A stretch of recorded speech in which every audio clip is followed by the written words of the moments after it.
আসসালামু আলাইকুম রহমতুল্লাহি আবরাকাতু। আমরা অনেক সময় কুরআন হাদিস নিয়ে, মাসআলা মাসাইল নিয়ে, আকিদা বিশ্বাস নিয়ে, তাফসির নিয়ে, ফিকহ নিয়ে ইত্যাদি নানা বিষয় নিয়ে আলোচনা পর্যালোচনা করে থাকি, যেগুলো নিঃসন্দেহে ইলমের অংশ এবং সওয়াব ও প্রশংসনীয় বিষয়।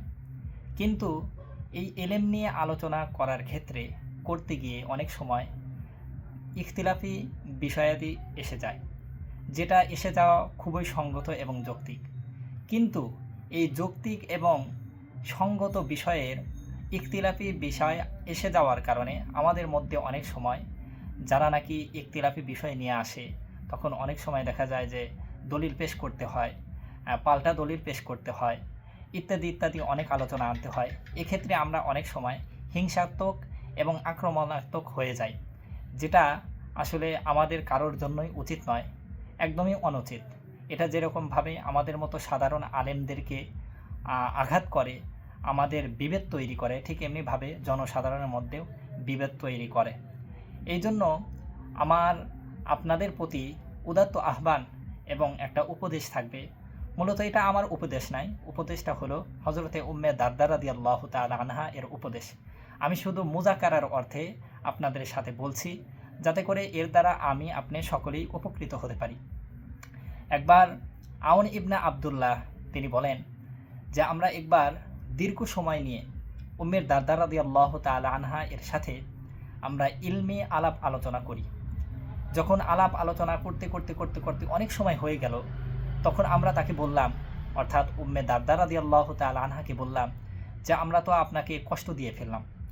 তখন উম্মে দারদা রাদিয়াল্লাহু তাআলা আনহা অবাক করার মতো বিষয় দিয়ে বললেন যে না, এটা কখনোই না।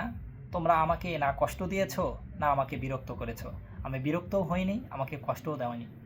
বরং আমি তো এতে খুব খুশি, এবং আমি প্রত্যেকটা বিষয়ে আমি ইবাদত খুঁজি, অর্থাৎ প্রত্যেকটা বিষয়ে ইবাদত মনে করে করি। এবং বিশেষ করে এই ইলমি আলাপ আলোচনা আমাকে আমার মনে এত বেশি তৃপ্তি দেয় যা অন্য কিছু দেয় না। সুবহানাল্লাহ।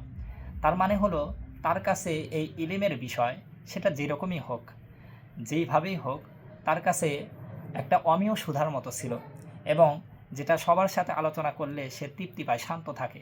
তো আমাদের আসলে উচিত আমরা ইলমি আলোচনা করি, মুযাকারা করি, আলাপ আলোচনা করি, পর্যালোচনা করে থাকি, তাতে সমস্যা নাই, এটা আমাদের উপকার। কিন্তু এতে ইখতিলাফি বিষয়ে এসে যাওয়ার কারণে যদি আমরা একে অপরের প্রতি হিংসাত্মক মনোভাব, এটা আমার দ্বারা প্রকাশ পায়, বিশেষ করে এখন তো ফেসবুকের যুগ, ফেসবুকে প্রকাশ পেয়ে যায়, তাহলে এটা আমার চাইতে জনসাধারণ যারা নাকি আমাদেরকে ফলো করতো, আমাদেরকে দেখে তারা ইলমের লাইনে আসতো, দ্বীনের লাইনে আসতো, আমলের লাইনে আসতো, তাদের মধ্যে অনেকটা দূরত্ব তৈরি করে দেয়, এবং তারা বুঝতে পারে না, কিংকর্তব্য বিমূঢ় হয়ে যায় যে কোনটা মানবো আর কোনটা ছাড়বো। এই জন্য আমাদের প্রতি সেই বদগুমানি যেন না আসে।